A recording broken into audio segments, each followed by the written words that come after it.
NCSoft is more of a broad question. It's had some very popular games in the West, obviously. Like Guild Wars and Lineage was very popular, like when I was growing up. But definitely, I think, has more popularity in the East. You've said before that you want to awaken the sleeping giant in the West. So what's your vision for NCSoft America, and how do you plan on like really making NC a mainstay in America? That's a very good question. I think it's hard to answer, that question in short. But basically, NCSoft actually has been trying a lot just to enter the Western market with a lot of different approaches. We acquired in a lot of Western studios, created very new good games before. So this is not really new attempt for us. But I think, from personal experience, working with a lot of Korean companies, Western companies, or in between, I believe, making games, very popular, all over the world is just such a difficult job. So basically, you really need to understand like dynamics like between developers and publisher, or teams actually all working together, like culturally different and different in regards to everything, like a language barrier, like a cultural barrier, and the teams having different understanding about the market, having different approaches, different working styles. So sometimes even good games really cannot be very successful when things are not really working out perfectly well between teams actually who are working together. I'm not saying about conflicts. It's just tough job just to to make everything work really well. So what I'm trying to do is just to have more good like a team structure, or just encouraging people just to work better for a global release and global success of our games. But of course, I think we've been really just learning a lot from our past experience about what also Western audience like to see more from our games, whether it's Korean game or Western developer created game. I think from what we learned as a developer publisher for the last couple of decades, I think we are really just kind of trying to have better approach strategy and better communication, and probably eventually make a better relationship with our players community, and also have better team structure culture that works well for the global publishing. So that's actually what I'm trying to do here at NC America. I think that flows into kind of what you're talking about, is that the Eastern and Western audiences are very different in what they prefer. So our next question would be, then how do you manage doing that with two different audiences who probably prefer two very different things? Like, how do you not alienate one or the other with your launches? That's also another good question. I think we usually talk about differences between Eastern and Western players. But of course, there are similarities. I think it's like human being. We have male, female, very different, but there are also a lot of common things or similarities because we are all human beings. So I think we also have to look at similarities and what common factors our MMO fans or shooter fans have in common, and probably try to also make that really work in our games. But in regards to different things, I think probably one thing also I like to point out is, luckily for game developers and publisher, I think in this global or international era, when it's just so easy for anyone just to access to any nationality in the content or any type of content on the internet so easily. Now actually the country borders really don't matter, but still, again, I think there are some differences. I think it's really important to understand that difference first, because I think that's actually not really as, it's not that easy as it sounds. So for the developers, in Korea or in Asia, sometimes they just don't say it. Why, some Western players don't like a little, feature they thought would be loved, globally. So I think just the first thing, as a publisher, I think we have to do is really just make a good communication between, our players and our developers, so that the developers can understand the little, gist of something, or when players really don't like it, not simply saying, our players don't like it, but just not explaining really well, so that they have that context. Because sometimes just making a good solution is also very difficult than just understanding. But if you don't understand what the problem is very exactly, then you cannot come up with a solution. So I think the communication in between the community and the developer, as a publisher, is a really critical job we have to do. And also, actually, for those differences, I think usually a lot of things actually also comes down to like monetization model. So for sure, I think there are some different preferences, actually, how people wanna play and what people would love to pay for, and what they wanna get in return. Sometimes people really just don't wanna pay for anything. Sometimes people actually want to pay for something to get something. And I think in terms of that, there is actually a huge difference between Eastern players and Western players. And I think, again, it's important for us, developer, just to understand what really drives those differences and make a probably best, monetization strategy. Or I think some other things probably are there too, but probably I cannot just talk too much about it. I think it's gonna take the whole day. So yeah. How do you balance when you're approaching a game like Aion 2 that both Western and Eastern audiences are gonna love, but Western obviously won't want the pay to win aspect, but I feel like Eastern is more accepting of that. So what we're trying to do is just really just understand the pain points actually when it comes to monetization, and try to offer what actually people feel actually worthwhile actually paying for. So yeah, again, I think I cannot go into too much details about monetization because it's also before the launch. We are still testing a lot of things at the end of the production stage, and still I think there are some common approaches in MMORPG. I think there are still some also learning opportunities for us through the step-by-step launch. The Korean and Taiwan release first, and then the rest of the world release next. So of course, I think there is a chance we might want to change something, especially regarding the monetization after the Korean and Taiwan launch. But hopefully, things actually can work better, because now I think more and more people are kind of trying to see the benefits of having one global build where actually they can really enjoy more content at the same time across the regions. So we're actually trying to balance everything out. You also have a very exciting lineup that we got to see a couple days ago for 2026. What would you say the company's goal is with this entire lineup? I mean, 7 very different, some a little bit similar, but very different games. So what's the ultimate goal with all of these very diverse games? Ultimate goal is, I think what I really have to think about. I'd say, our ultimate goal is really to have more happier players playing our games.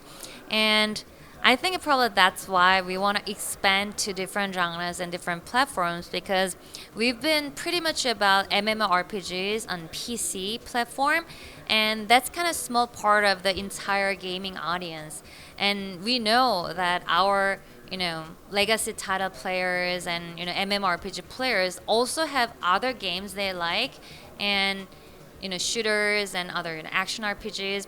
We want to also cater our own audience just to provide more fun within our portfolio, so that they can kind of also stay in our community, just enjoying more titles we provide them.